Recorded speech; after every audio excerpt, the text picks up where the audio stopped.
Food is one of the most expensive things that it's going to be in your monthly budget. It is known as being one of the big three, okay? The big three: housing, transportation, and boom, food. And so that's why reducing your food bill to, a normal, nice little frugal amount should be a high priority of yours when you're on the path to financial independence, or when you just want to gain control of your financial life. And so forget about those 50-cent coupons, the 2% cash back and all that stuff. All that really matters is going to be that bottom line. Okay, what are you spending every single month? What are you spending every single year on your food expenses? Okay, that's the really thing that really matters. And that's exactly why I'm gonna give you 10 ways that you can dramatically reduce your food expense bill. And the first and very important one is that you need to know that eating out, like at a restaurant, at a fast food restaurant, is so expensive.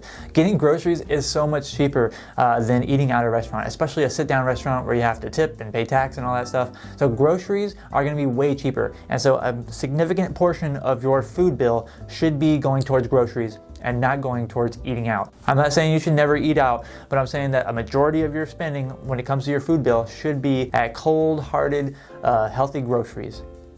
I don't even budget for eating out in my personal budget. I simply just take it out of what I call my entertainment fund. So I get a set amount of spending that I get every single month, and within that, if I want to eat out, it's going to come out of that fund. No actually planned spending for eating out. That's just me personally. You don't have to be that extreme. And speaking of, really extreme things you can do, why not just shop somewhere cheaper for cheaper groceries? Yeah, that's really extreme, right? So one thing that you can do is you can definitely look at these low cost, grocery stores. There are so many stores out there that they just have like a brand and a recognizable theme to them, and they're actually pretty expensive that you're paying for that. Even if it's like a generic brand, like for example, like Kroger. If you go to the Kroger stores, that's actually a pretty expensive grocery store when all things considered, even though that's considered like a generic brand, but they have their own store, so I guess they're not really generic anymore.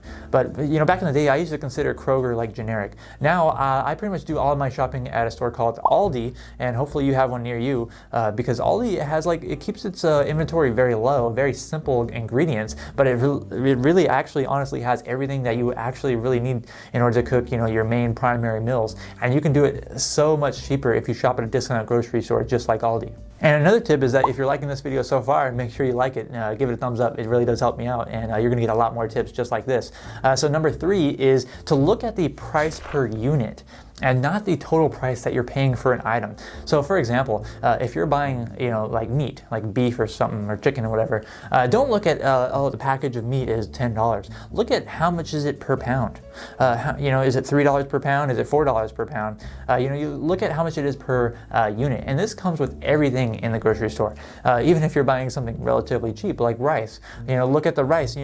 Rice is probably not gonna go bad anytime soon. So look at the bigger package of rice, and it says, 2 cents per ounce or something like that. I don't know how much rice costs, but if you look at it, it says 2 cents per ounce, and you look at the small bag that you usually grab and it says 4 cents per ounce. Well, technically you're paying double the price for that rice just because you're getting it in a smaller bag. So look at the price per unit rather than the price per item, as long as of course you're not actually going to be wasting that food, which is another tip that I already gave away.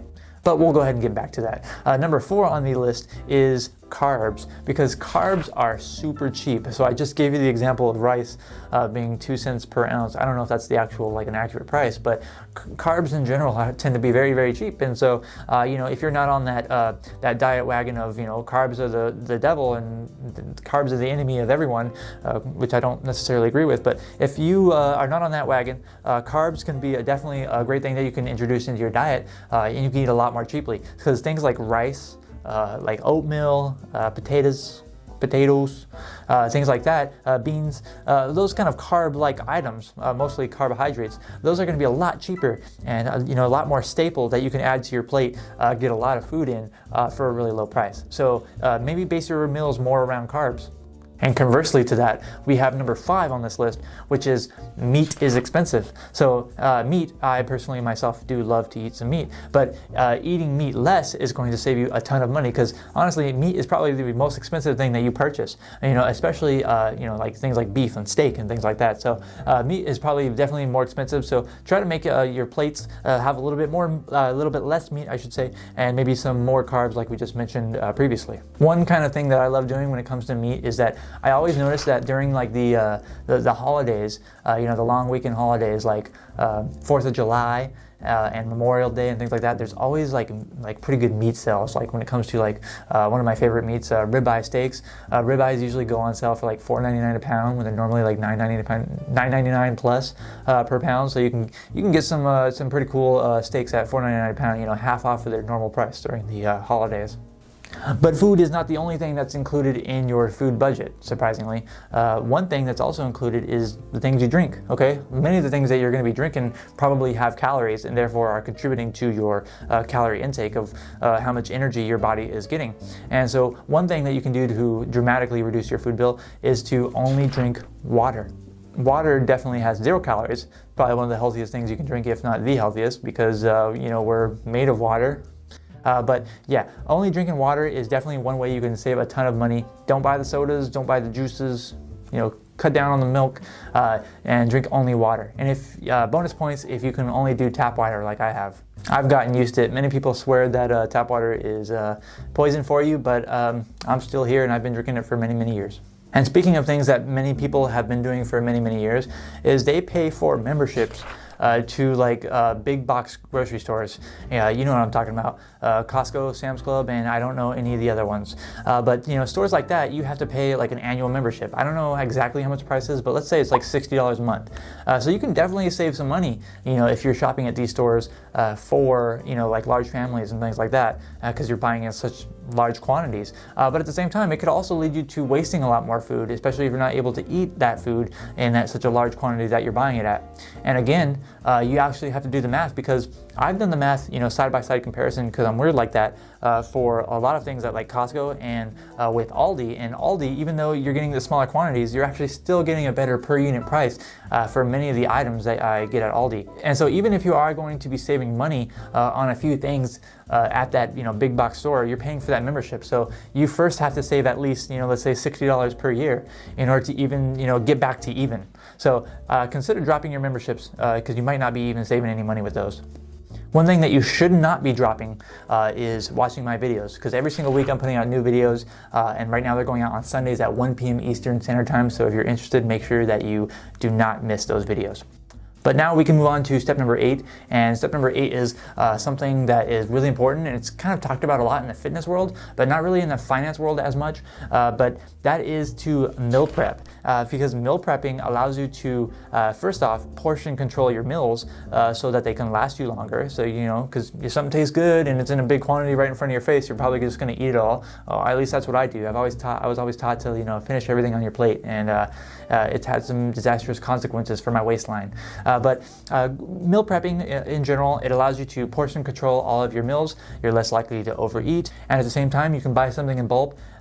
And at the same time, you can buy something in bulk and prepare it all at once and eat it like maybe throughout the week or over a few days. I really like this because I spend only, a couple hours once a week, and I have a ton of meals made for the entire week. And it works out really great for me because I definitely do not want to be cooking every single day. Now let's move on to number 9, because this is a game changer, and that is to create the list before you go to the store. And only get what's on that list. Have some discipline, and only get what you put on that list before. If you forgot something and you're at the grocery store and you didn't put it on the list, have some discipline and don't get it, and wait till next time you go to the grocery store to get it, because just going by what that list is, you already know, maybe have a good rough estimate of how much it's going to cost you based on what you put on that list. And you definitely cannot, if you don't deviate from that list, then you're not going to go overboard and spend too much money on food. You're only going to get the right amount of food because you planned out your meals, you meal prepped, and you only got what was on your list. Now, speaking of getting only things on the list, stop stockpiling your food if you're not even going to eat it, if you're just going to waste it. And I've kind of alluded to this earlier on in the video a few times, is that you're literally throwing out money when you throw away food. So if you make too much food, or you have too much food in your fridge and you don't end up eating it all, you're literally taking up your dollar bill, you're crumbling it up, tearing it up, and you're putting it in the garbage. Okay, so not only are you paying for the trash bags, you're paying for the garbage service, but you're also paying for the food that you're throwing away. So do not get too much food to where you're not going to be able to eat it, especially if those things are perishable.